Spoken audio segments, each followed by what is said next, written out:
ঢাকা বিশ্ববিদ্যালয়ের নির্মাণাধীন ভবন থেকে মাথায় ইট পড়ে গুরুতর আহত বুয়েট শিক্ষার্থী তাওসিফ মাহির। মৃত্যুর সঙ্গে পাঞ্জা লড়ছেন আইসিইউতে। এর প্রতিবাদে সড়কে নেমে বিক্ষোভ করেন তার সহপাঠীরা। তাদের দাবি, ওই ভবন থেকে আগেও পড়েছে নির্মাণ সরঞ্জাম।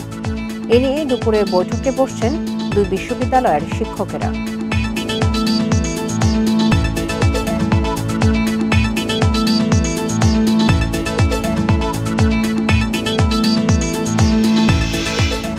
এ নিয়ে বিস্তারিত থাকছে সংবাদের স্বাগত। সকাল ৯টার বিরতিহীন ইন্ডিপেন্ডেন্ট সংবাদে আপনাদের সাথে আছে সঞ্চারী মজিদুজ্জামান।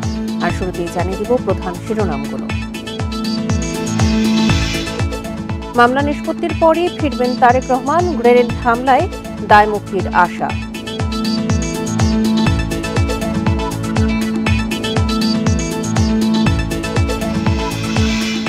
সপরিবারে বেলজিয়ামে হাসান মাহমুদ, ৬ দিনের মাথায় আসে দেশ ত্যাগে নিষেধাজ্ঞা।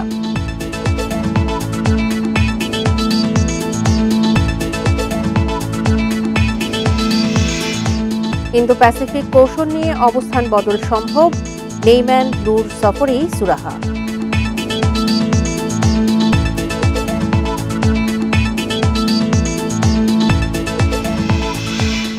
শুনছিলেন প্রধান শিরোনাম। এছাড়া সংবাদে আরও যা থাকছে: নাদিম হত্যায় বাবু সহ ৯ জনের বিরুদ্ধে চার্জশিট, রিফাত সহ ২৭ জনকেই অব্যাহতি।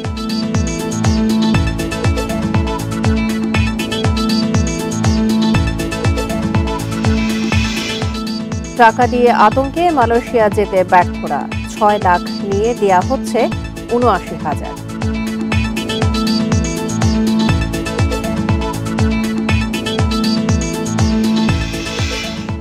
শুনছিলেন শিরোনাম। এবারে চলে যাচ্ছি পুরো খবরে। বিশেষ কোনো সুবিধা নয়, আইনি প্রক্রিয়ায় মামলা থেকে দায়মুক্ত হয়ে দেশে ফিরতে চান বিএনপির ভারপ্রাপ্ত চেয়ারম্যান তারেক রহমান। একথা জানিয়েছেন তার আইনজীবীরা। আর সাক্ষ্য প্রমাণ পর্যালোচনা করে ফৌজদারি আইন বিশেষজ্ঞরা বলছেন, উচ্চ আদালতে আইনি লড়াইয়ে গেলেই গ্রেনেড হামলার মামলায় দেয়া যাবজ্জীবন কারাদণ্ড থেকে মুক্তি পেতে পারেন তিনি। সরকার পতনের গত ১ মাসে বিএনপির হাজারো নেতাকর্মীর মুক্তি, মামলা প্রত্যাহার ও সাজা মওকুফ হয়। তবে দলটির ভারপ্রাপ্ত চেয়ারম্যান তারেক রহমানের দেশে ফেরা কিংবা তার মামলা নিয়ে নতুন কোনো অগ্রগতি নেই।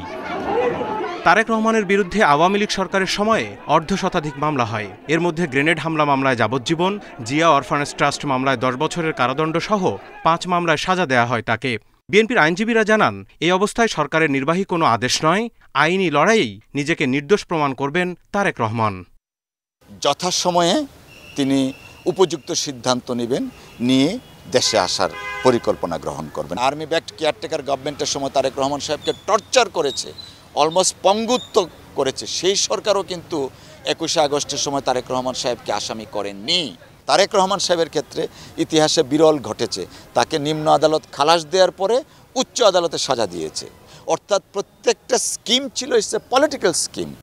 ২১শে আগস্ট গ্রেনেড হামলা মামলার অন্যতম আইনজীবী ও ফৌজদারি আইন বিশেষজ্ঞ এস.এম. শাহজাহানের মতে, যথেষ্ট সাক্ষ্য প্রমাণের ভিত্তিতে তারেক রহমানকে সাজা দেয়া হয়নি, তাই উচ্চ আদালতে গেলে মুক্তি পেতে পারেন তিনি। লুৎফুজ্জামান বাবর সাহেব, ওই যে আব্দুল সালাম পিন্টু সাহেব, তারেক জিয়া সাহেব, ওনারা তো আর ওই বঙ্গবন্ধুর বিরুদ্ধে গিয়ে ওখানে গ্রেনেড বাস্ট করেন নাই। ওনাদেরকে এই মামলায় 302/120B 120B হলো কনস্পিরেসি, যে কনস্পিরেসি থেকে ওনাদেরকে আনা হয়েছে। এখন এই কনস্পিরেসিটা প্রমাণ করার জন্য আমি আসামি পক্ষের আইনজীবী হিসেবে যেটা বলবো, কনস্পিরেসি প্রমাণ করার যথেষ্ট উপাদান বা যথেষ্ট সাক্ষী এই মামলায় নাই। ২০০৮ সালের ১১ই সেপ্টেম্বর চিকিৎসার জন্য লন্ডনের উদ্দেশ্যে দেশ ছাড়েন তারেক রহমান। ১৬ বছর ধরে সেখান থেকেই দল পরিচালনা করছেন তিনি। আপনারা কেউ দয়া করে প্রতিশোধ পরায়ণ হবেন না। Zahidul Bashar, independent news, Dhaka. নিজের হাতে আইন তুলে নিয়ে গেল ১৫ বছরের নির্যাতনের ঘটনায় আওয়ামী লীগকে ক্ষমা প্রসঙ্গে নিজেদের অবস্থান স্পষ্ট করেছে জামায়াতে ইসলামী। দলটির আমির ডাক্তার শফিকুর রহমান বলেছেন, প্রতিশোধ নিতে গিয়ে তারা আইন হাতে তুলে নেবেন না, তবে গণহত্যা আর সব নির্যাতনের বিচার চায় জামায়াতে ইসলামী। বৃহস্পতিবার সকালে রাজধানীর মগবাজারে মজলিসে শুরার বৈঠকে তিনি কথা বলেন। ছাত্র জনতার আন্দোলনে নির্বিচারে গুলি চালিয়ে আওয়ামী লীগ সরকার গণহত্যা চালিয়েছে বলে মন্তব্য করেছেন জামায়াতে ইসলামীর আমির ডাক্তার শফিকুর রহমান। এ কারণে তাদের বিচারের আওতায় আনার দাবি জানিয়েছেন তিনি। এখানে ট্রাকের উপরে লাশের স্তূপ, তারপরে ধরিয়ে দেওয়া হয়েছে আগুন। আমরা কোন সভ্যতায় বসবাস করছি? এই সমস্ত গণহত্যা যারাই সংগঠিত করেছে তাদেরকে অবশ্যই আমরা সরকারের কাছে দাবি জানাবো, অবশ্যই তাদেরকে বিচারের এবং আইনের আওতায় আনতেই হবে। বৃহস্পতিবার রাজধানীর মগবাজারে জামায়াতের শুরা সদস্যদের সভা হয় ১৩ বছর পর। সভায় জামায়াতের আমির বলেন, সাজানো তদন্ত আর মিথ্যা সাক্ষী হাজির করে দলটির শীর্ষ নেতাদের হত্যা করা হয়েছে। মিথ্যা মামলায় অনেককে জেলে পাঠানো এবং গুম করা হয়েছে বলে দাবি করেন তিনি। 15.5 বছর ধরে যে সমস্ত অপরাধ করা হয়েছে সেইটারও বিচার করতে হবে। প্রতিশোধ না নেওয়ার মানে হচ্ছে আমরা আইন হাতে তুলে নেব না, কিন্তু সুনির্দিষ্ট অপরাধ যিনি করেছেন তার বিরুদ্ধে মামলাও হবে এবং তাকে সে মামলায় শাস্তিও পেতে হবে। এই আইনের আশ্রয় নেওয়ার নামে একজন নিরপরাধ মানুষও যাতে হ্যারাসমেন্টের শিকার না হয় সেটাও আমাদেরকে খেয়াল রাখতে হবে। অর্থ পাচারকারীদের দেশে ফিরিয়ে এনে শাস্তির দাবিও জানিয়েছেন জামায়াতের আমির। Hasan Misbah, Independent news, Dhaka. ক্ষমতাচ্যুত আওয়ামী লীগ সরকারের পররাষ্ট্রমন্ত্রী ডক্টর হাসান মাহমুদ দেশে না বিদেশে এ নিয়ে চলছে নানা আলোচনা। তবে তিনি এখন সপরিবারে বেলজিয়ামে অবস্থান করছেন বলে নিশ্চিত হয়েছে ইন্ডিপেন্ডেন্ট টেলিভিশন। সেখান থেকে তিনি মোবাইল ফোনে কথাবার্তাও বলছেন ঢাকা, চট্টগ্রামের ঘনিষ্ঠজনদের সঙ্গে। তার দেশ ছাড়ার 6 দিন পর দুদকের আবেদনের পরিপ্রেক্ষিতে আদালত গত 2 সেপ্টেম্বর হাসান মাহমুদের দেশত্যাগে নিষেধাজ্ঞা দেয়। গত 6 আগস্ট ঢাকার শাহজালাল আন্তর্জাতিক বিমানবন্দরে সাবেক প্রতিমন্ত্রী জুনায়েদ আহমেদ পলক ও সাবেক পররাষ্ট্রমন্ত্রী হাসান মাহমুদ গ্রেপ্তার হন এমন গুজব ছড়িয়ে পড়ে সামাজিক যোগাযোগ মাধ্যমে। পরে পলককে গ্রেপ্তার দেখানো হলেও হাসান মাহমুদ ছিলেন নিখোঁজ। অনুসন্ধান বলছে হাসান মাহমুদ এখন বেলজিয়ামের লিমবুর্গ প্রদেশের হ্যাসেল্ট সিটিতে তার নিজ বাড়িতেই আছেন একমাত্র পুত্র আর স্ত্রী নুরান ফাতেমাকে নিয়ে। জানা যায় হাসান মাহমুদ ঢাকা থেকে সরাসরি বেলজিয়ামে যাননি। এমিরাতের ফ্লাইটে তিনি দুবাই হয়ে প্রথমে জার্মানির ডসেলড্রপ বিমানবন্দরে যান গত ২৬ আগস্ট বিকেল 2:45টায়। সেখান থেকে সড়কপথে গাড়ি চালিয়ে তাকে বেলজিয়ামের বাড়িতে পৌঁছে দেন জার্মানি আওয়ামী লীগের সাধারণ সম্পাদক মোবারক আলী ভূঁইয়া বকুল। উনি এখানে আছেন, সেইফে আছেন, এইটুকুই আর কি। পরশুদিন আমাদের বেলজিয়ামে যে মিটিংটা ছিল ওইখানে অ্যাটেন্ড করার কথা ছিল না, উনি করবে না বলে দিচ্ছে, আগে বলে দিচ্ছে। উনি তো এখানে কারোর সাথে যোগাযোগ করতেছে না, কারোর সাথে যোগাযোগ নাই এখানে। হাসান মাহমুদ বেলজিয়াম থেকে যাদের সঙ্গে মোবাইলে কথা বলেছেন তাদের একজন চট্টগ্রামের আঞ্চলিক ভাষার IPTV C+-এর প্রধান সম্পাদক আলমগীর অপু। তার সঙ্গে গত 31 আগস্ট রাত 10:27 টানা 15 মিনিট কথা বলেন সাবেক এই পররাষ্ট্রমন্ত্রী। এই সময় নিজের আক্রোশ থেকে কিছুদিন C+-এর সম্প্রচার বন্ধ রাখার জন্য দুঃখ প্রকাশও করেন বলে জানান অপু। 31 আগস্ট রাত 10:30টার সময় আমাকে ফোন দিয়েছিলেন। ফোন দিয়ে উনি হয়তো ওনার ভুলটা বুঝতে পেরেছেন এবং বুঝতে পেরে উনি আমার কাছে ফোন করে অনেকগুলো কথার ভিতরে উনি বারবার বলছিলেন যে ওনার দুঃখ প্রকাশ করেছেন, এটার জন্য উনি লজ্জিত। স্ত্রী পরিবারের সঙ্গে বেলজিয়ামের নিজের বাড়িতে আছেন বলেও অপুকে জানান হাসান মাহমুদ। কে বলার সঙ্গে সঙ্গে আসসালামু আলাইকুম, আমি হাসান মাহমুদ বলছি। এই যে কথাগুলো বলছিলেন তখন আমি প্রথমে বুঝতে পারিনি, শেষে যখন আমাকে ওনার কণ্ঠ শুনে যখন বুঝতে পারলাম যে তখন বুঝতে পারছি হাসান ভাই। দেশ ছাড়লেও সরকার পতনের পর হাসান মাহমুদের বিরুদ্ধে ঢাকা ও চট্টগ্রামে অনেকগুলো হত্যা মামলা হয়েছে। সরকারি এত নজরদারির পরও কিভাবে তিনি বেলজিয়ামে গেলেন সেটাই এখন বড় প্রশ্ন। Independent news. অন্তর্বর্তী সরকার প্রধান ডক্টর মোহাম্মদ ইউনূস বলেছেন, সাবেক প্রধানমন্ত্রী শেখ হাসিনাকে দেশে ফিরিয়ে এনে বিচার করতে হবে। ভারতের রাষ্ট্রীয় সংবাদ মাধ্যম PTI-কে দেয়া এক সাক্ষাৎকারে তিনি আরও বলেন, বাংলাদেশ ভারতের কাছে শেখ হাসিনাকে প্রত্যর্পণের অনুরোধ না করা পর্যন্ত তার চুপ থাকা উচিত।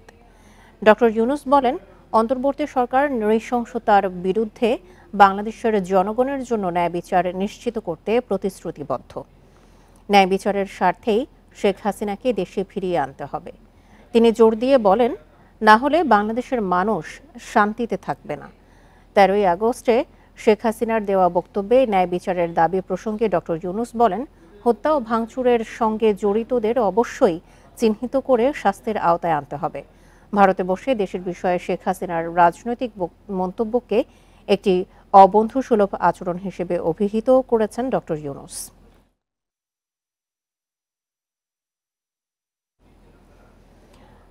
গণভবন কখনোই গণমানুষের হয়ে ওঠেনি। ছাত্র জনতার আন্দোলনে আওয়ামী লীগ সরকার পতনের পর সাধারণ জনতার গণভবন দখল তারই প্রমাণ। এবার ভবনটিকে গণ অভ্যুত্থান স্মৃতি জাদুঘর করার সিদ্ধান্ত নিয়েছে সরকার। বৃহস্পতিবার বিকেলে প্রধান উপদেষ্টার কার্যালয়ে বৈঠকে এই সিদ্ধান্ত নেয় উপদেষ্টা পরিষদ। এদিকে শ্রমিক অসন্তোষের ঘটনায় করা হবে রিভিউ কমিটি। ছাত্র জনতার তীব্র আন্দোলনের মুখে গত 5 আগস্ট পতন হয় আওয়ামী লীগ সরকারের। গণভবন ছেড়ে ভারতে পালিয়ে যান শেখ হাসিনা। এরপর গণভবনে ঢুকে পড়েন নানা শ্রেণী পেশার মানুষ। সাধারণ জনতার কাছে যে ভবনটির অন্দরমহল ছিল একেবারে অজানা, সেখানে তোলা ছবি ভিডিও ছড়িয়ে পড়ে সামাজিক যোগাযোগ মাধ্যমে। সেই গণভবনকেই রূপ দেওয়া হবে জাদুঘরে। বৃহস্পতিবার উপদেষ্টা পরিষদের বৈঠকে এই সিদ্ধান্ত নিয়েছে অন্তর্বর্তী সরকার। পরে রাতে ফরেন সার্ভিস একাডেমিতে ব্রিফিংয়ে এ তথ্য জানান যুব ও ক্রীড়া উপদেষ্টা। এই গণভবন কখনোই আসলে এর যে নাম গণভবন, গণর ভবন হয়ে উঠতে পারেনি।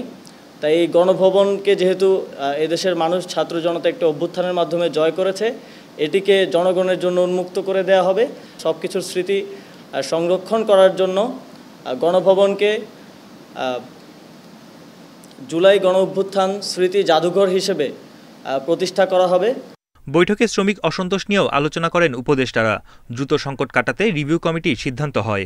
খুব দ্রুতই সেই রিভিউ কমিটিটি ঘোষণা করা হবে, যাতে শ্রমিকরা তাদের সকল দাবি দাওয়া নিয়ে সেই রিভিউ কমিটির কাছে দিতে পারে এবং রিভিউ কমিটি কনসার্ন মিনিস্ট্রি বা কনসার্ন অধিদপ্তর কিংবা পরিদপ্তরের মাধ্যমে সেই সমস্যা দ্রুত সমাধানের জন্য কাজ করে যাবে। আওয়ামী লীগকে ফ্যাসিবাদী উল্লেখ করে আসিফ মাহমুদ বলেন, দলটিকে আর কখনো রাজনীতিতে ফিরতে দেওয়া হবে কিনা সেই সিদ্ধান্ত জনগণের। সম্পূর্ণ বিচার নিশ্চিত না হওয়া পর্যন্ত ফ্যাসিবাদীদের পুনর্বাসনের আর কোনো সুযোগ নেই। সম্পূর্ণ বিচার না হওয়া পর্যন্ত তারা রাজনীতি করতে পারবে কি পারবে না, এই প্রশ্নটা আমরা জনগণের কাছে ছেড়েছি। এদিকে পাকিস্তানের টেস্ট সিরিজ জয়ে খেলোয়াড়, কোচ ও ক্রীড়া সংশ্লিষ্ট কর্মকর্তাদের অভিনন্দন প্রস্তাব গ্রহণ করা হয় উপদেষ্টা পরিষদের বৈঠকে। বনি ইবনে কামাল, ইন্ডিপেন্ডেন্ট নিউজ, ঢাকা। স্বৈরাচার পতনের মাসপূর্তিতে শহীদি মার্চ কর্মসূচি ঘিরে জনসমুদ্রে পরিণত হয় রাজধানী। বৃহস্পতিবার ঢাকা বিশ্ববিদ্যালয়ের রাজু ভাস্কর্য থেকে শুরু হওয়া পদযাত্রায় অংশ নেন শত শত মানুষ। পরে কেন্দ্রীয় শহীদ মিনারে সমাবেশ হয়। সেখানে গণহত্যাকারীদের দ্রুত বিচার, শহীদ পরিবারকে সহায়তা, ফ্যাসিস্টদের দোসরদের বিরুদ্ধে ব্যবস্থা সহ 5 দফা দাবি তুলে ধরে বৈষম্য বিরোধী ছাত্র আন্দোলন। ছাত্র আন্দোলনের মুখে গত 5 আগস্ট শেখ হাসিনা সরকারের পতন হয়।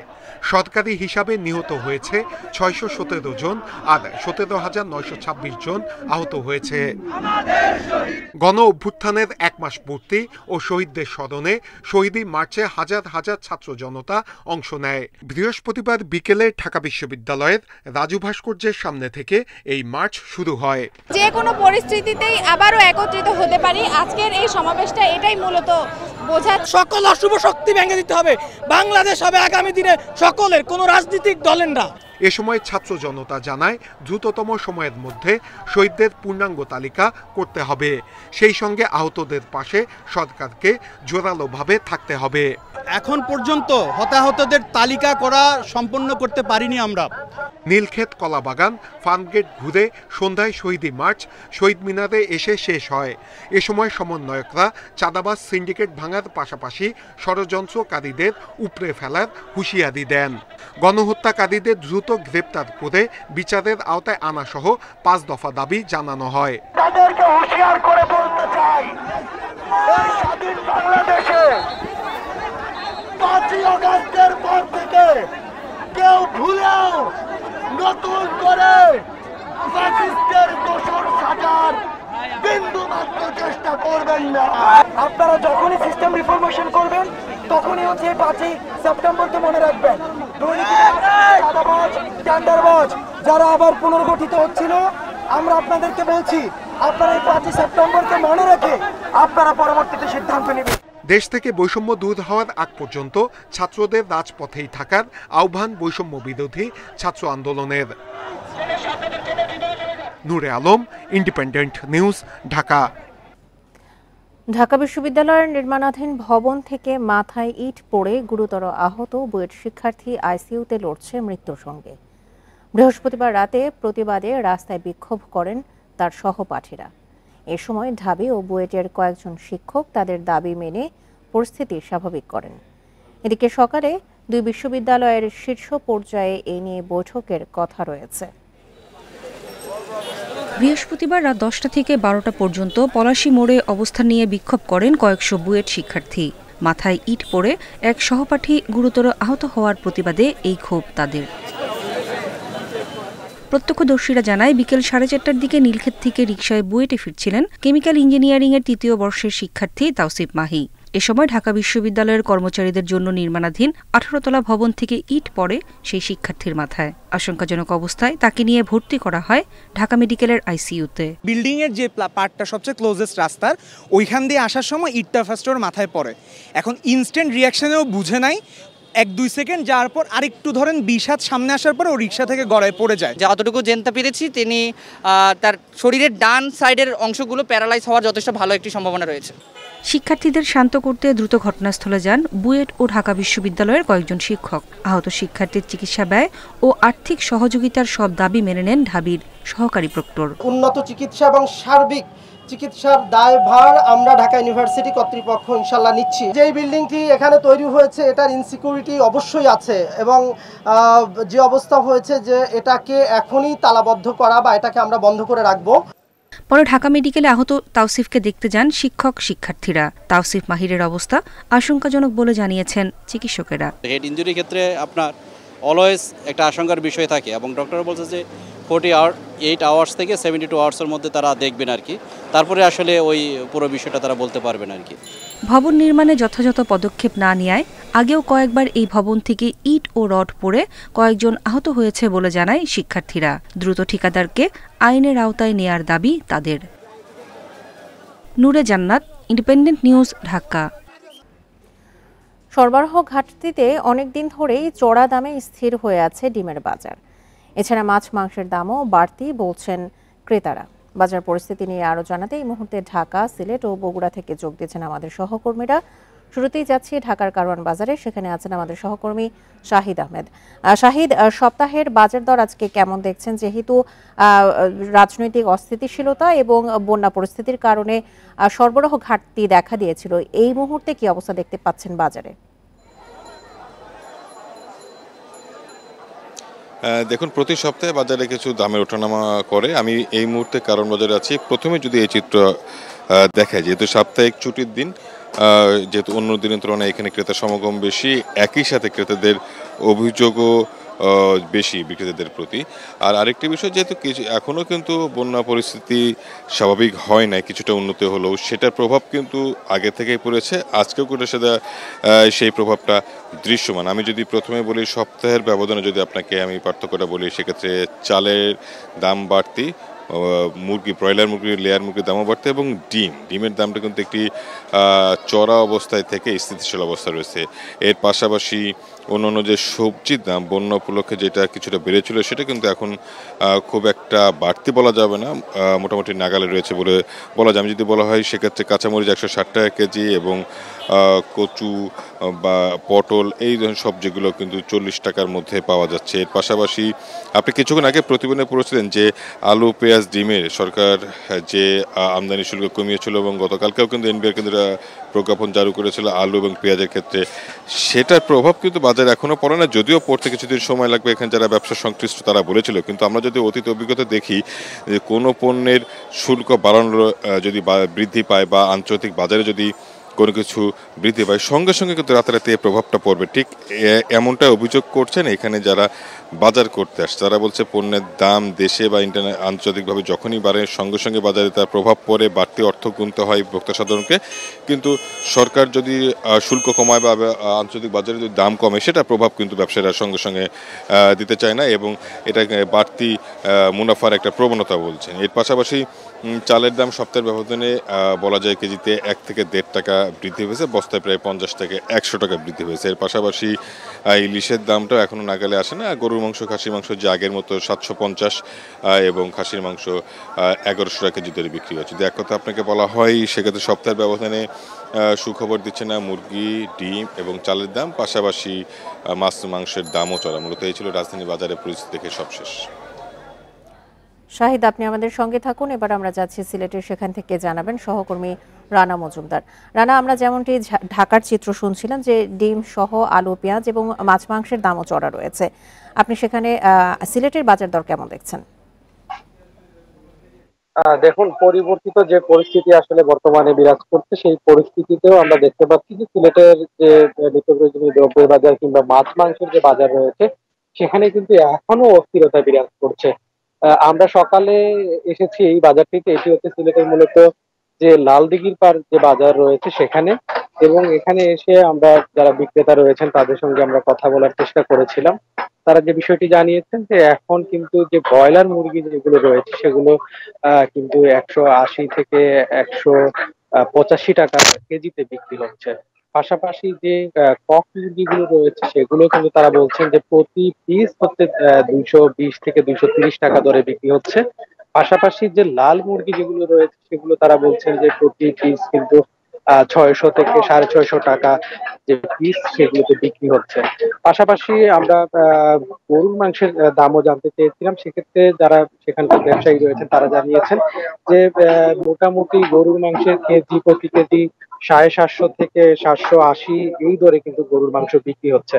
পাশাপাশি খাসির মাংসের দরটা জানতে চেয়েছিলাম, সেটি তারা বলছেন যে খাসির মাংস 1000 কিংবা 1050 টাকা কেজিতে কিন্তু খাসির মাংস সিলেটের বাজারে বিক্রি হচ্ছে।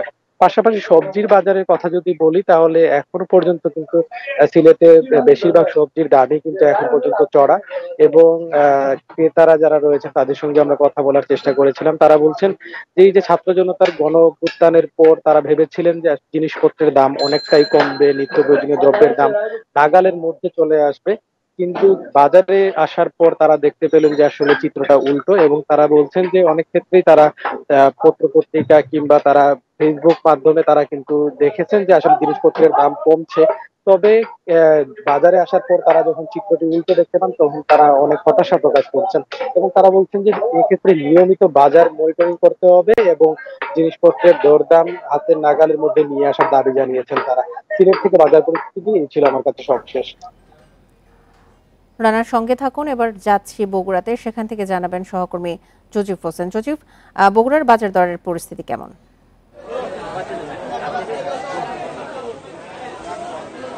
যে আমার সহকর্মী রানা মজুমদার যেটি বলছিলেন যে আসলে সিলেটের বাজারের মতো বগুড়াতেও কিন্তু আমি এই বাজারে এসে ক্রেতারা যারা রয়েছেন তারা যেটি অভিযোগ করছেন যে তারা বারবার শুনছেন যে এখানে দাম কমানো হয়েছে, কিন্তু বাজারে আসার পরে তারা চিত্রটি উল্টো দেখছে। তো সেই ক্ষেত্রে আসলে তাদের যে দামের যে পার্থক্যটি তারা দেখছেন সেটি কিন্তু তারা বিব্রত বোধ করছেন, এবং বিক্রেতারাও একই সাথে বলছেন যে আসলে জিনিসপত্রের যেহেতু ওঠানামা করছে শাকসবজির বাজারে, সেহেতু তাদের যে নির্ধারিত দাম কিন্তু সেটি কখনোই প্রতিদিনের জন্য হয় না। সেই ক্ষেত্রে দেখা যায় যে আমদানির উপর নির্ভর করে দামটা তারা নির্ধারণ করে থাকে। আপনাকে যদি আমাদের বগুড়ার কিছু পণ্যের কথা বলি, এর মধ্যে মুরগির ডিম যেটি রয়েছে সেই মুরগির ডিম আপনি জানেন যে গেল সপ্তাহেও যেটি 50 থেকে 52 টাকায় বিক্রি হয়েছিল, এই সপ্তাহে আজকের বাজারে আমি কিন্তু দেখেছি হালি প্রতি ডিম 48 টাকায় বিক্রি হচ্ছে। এছাড়া মুরগির যে দাম, ফার্মের মুরগির যেটি রয়েছে সেই ফার্মের মুরগির দামটি কিন্তু আজকের বাজারে 170 থেকে 175 টাকায় বিক্রি হচ্ছে, এবং সোনালী যে মুরগিটি রয়েছে সেই সোনালী মুরগি 260 থেকে 270 টাকায় বিক্রি হচ্ছে। অর্থাৎ বলা চলে যে গেল সপ্তাহের তুলনায় মুরগির দামে কিন্তু 10 থেকে 15 টাকা পর্যন্ত কেজি প্রতি কমেছে।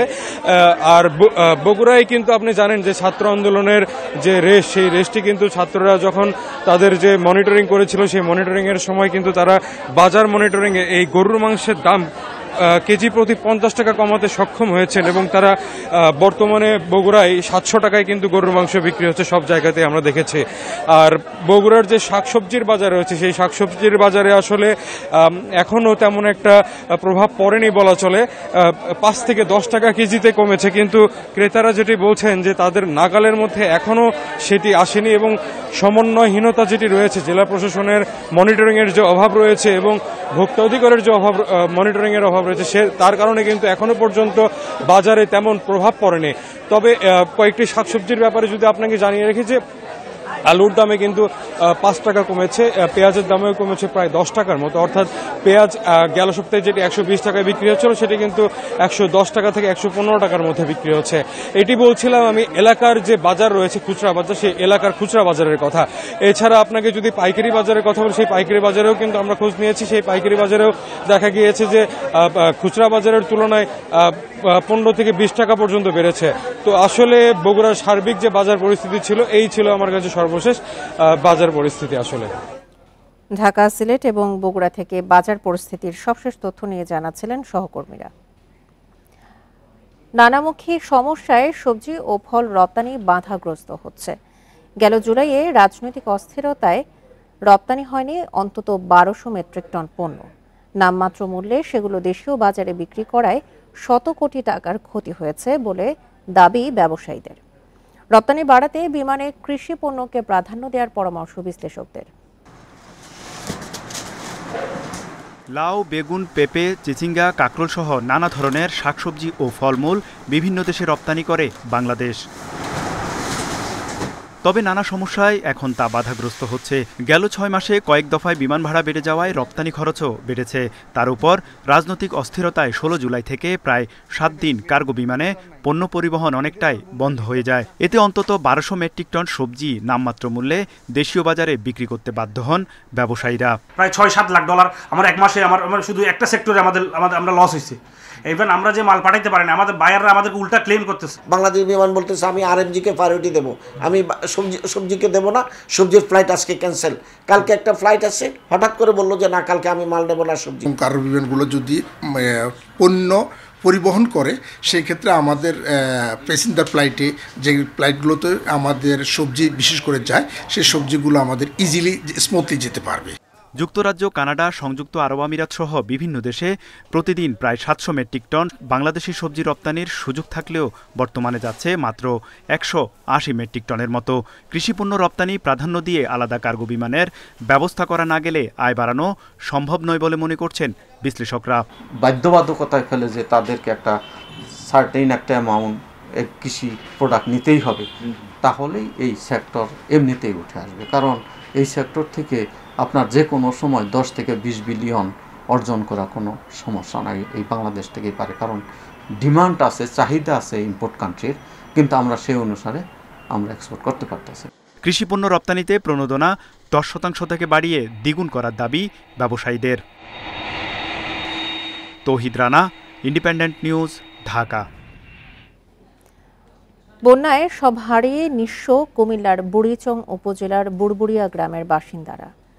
15 দিন আগেও যারা ছিলেন সচ্ছল, ঘরবাড়ি, ক্ষেতের ফসল, পুকুরের মাছ হারিয়ে এখন তারা সহায় সম্বলহীন। বাঁচার জন্য হাত পাততে হচ্ছে অন্যের কাছে। কুমিল্লার বুড়িচং উপজেলার বুড়বুড়িয়া গ্রামের মুদি দোকানের কর্মচারী আব্দুস সালাম গত 23 আগস্ট নিজের জমির ধান কাটার কথা ছিল তার, কিন্তু তার একদিন আগে গোমতী নদীর বাঁধ ভেঙে তলিয়ে যায় ঘরবাড়ি, ভেসে যায় পুকুরের মাছ, ক্ষেতের ফসল। আশ্রয় কেন্দ্রে 12 দিন কাটিয়ে বাড়ি ফিরে দেখেন 2 ভাইয়ের মাথা গোজার আশ্রয়টুকু ধ্বংস করে দিয়ে গেছে বন্যার পানি। এখন অন্যের সহযোগিতা পাওয়ার আশায় কাটছে তাদের দিন। যেদিন রাত্রে হয়েছে ওদিন যদি না হইতো না, ভাঙা না পড়তো, পর দিন ধান কাটতাম। এখন সব শেষ ভাই, এখন আকাশের নিচে আছে, এছাড়া থাকার মতো কোনো জায়গা নেই। সবকিছু নিয়ে গেছে, কোনো কিছু নাই করার, ভেঙে চঙ্গে থাকার মতো জায়গাও নাই। কষ্ট বৃষ্টি সংসার চলছে, তো অন্ধকার একবারে শেষ। এমন বন্যা গত 50 বছরেও দেখেনি গোমতী পাড়ের বাসিন্দারা। বানের পানি যেদিক দিয়ে গেছে সেখানেই ভাসিয়ে নিয়েছে সবকিছু। আমরা এরকম কোনো কিছু দেখি না। সবাই বলছে 25-30 ফুট উপরে পানি আসতে আছে, গঞ্জনে পানির কোথায় যাব কি করব বড় ভয় পাইছি আমরা। সেই পানিটা আগুনের তো মাইটা করাটা আছে না, পানিটা যখন আইসে এটা ডুবে ফিরেছি গা, তো হেডটা ফিরেছি গা, এই জন্য একটা আছে এইটাও ফিরেছি গা।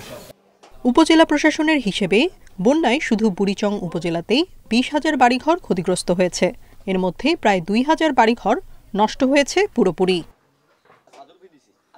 Independent news.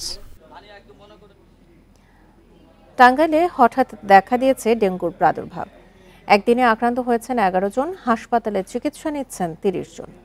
এর মধ্যে মারা গেছেন 3 জন। চিকিৎসকেরা বলছেন সচেতনতা বাড়ালে ডেঙ্গু সংক্রমণ নিয়ন্ত্রণে রাখা সম্ভব। টাঙ্গাইলের কালিহাতী উপজেলার উত্তম বণিক ঢাকা থেকে ফেরার পর শরীরে ব্যথা জ্বর নিয়ে উপজেলা স্বাস্থ্য কমপ্লেক্সে গিয়ে পরীক্ষা করান। ডেঙ্গু শনাক্ত হলে ভর্তি হন হাসপাতালে। ঢাকা আসলাম গত সপ্তাহে, এক সপ্তাহ হতো ঢাকা থেকে আসছি, তার 4-5 দিন পর থেকে হঠাৎ করে জ্বর সকালে থেকে 104, 4.5, জ্বর কমে না। শুধু ঢাকা থেকে নয়, স্থানীয়ভাবেও অনেকে আক্রান্ত হচ্ছেন ডেঙ্গুতে। স্বজনরা বলছেন বাড়ির চারপাশ পরিষ্কার পরিচ্ছন্ন থাকার পরেও ডেঙ্গু আক্রান্ত হওয়ায় উদ্বিগ্ন তারা। আমাদের পাশের বাড়ির একজনের হয়েছে, আশেপাশের 2-1 জনের হয়েছে, তারপরে আমার দাদি। এটা তো আমি মশারিটা ভালোভাবে পরিষ্কার পরিচ্ছন্নভাবে থেকে পরিবেশ ভালোভাবে থেকে তারপর আসলে কেমন বুঝতে পারলাম না। জেলা স্বাস্থ্য অধিদপ্তরের হিসাবে চলতি বছরের 5 সেপ্টেম্বর পর্যন্ত জেলায় 299 জন ডেঙ্গুতে আক্রান্ত হয়েছেন। এদের মধ্যে 3 জন চিকিৎসাধীন অবস্থায় মারা গেছেন। বাড়ির আশপাশে কোথাও যাতে ঝোপঝাড় না থাকে সেগুলো পরিষ্কার করা, কোনো ড্রেন বা কোনো পাত্রের মধ্যে পানি জমে না থাকে সেগুলো নিষ্কাশনের ব্যবস্থা করা, এবং মানুষজন যাতে ঘুমানোর সময় অবশ্য মশারি ব্যবহার করি সেই ব্যাপারে মানুষকে সচেতন করে তোলা। ডেঙ্গু নিয়ে আতঙ্কিত না হয়ে জটিলতা দেখা দিলে হাসপাতালে যাওয়ার পরামর্শ দিয়েছেন চিকিৎসকরা। প্রাথমিকভাবে বলি যে এইটা সাধারণ একটা ভাইরাল ফিভার। প্রথমে আমরা একটু শুধু প্যারাসিটামল খেলে জ্বরটা বেশিরভাগই ভালো হয়ে যাবে, তারপরে যেগুলো খারাপ সেগুলো নিকটস্থ আমরা এই হাসপাতালে যে চিকিৎসা দেবো উপজেলাতে একই চিকিৎসা। এখন পর্যন্ত 2টি হাসপাতালে আক্রান্ত 30 রোগী চিকিৎসাধীন রয়েছেন। Independent news. আর এই ছিল এখনকার মতো বিরতিহীন ইন্ডিপেন্ডেন্ট সংবাদে। ইন্ডিপেন্ডেন্ট টেলিভিশনের সব খবর আরো বিস্তারিত জানতে চোখ রাখুন ফেসবুক, ইউটিউব এবং এক্সে।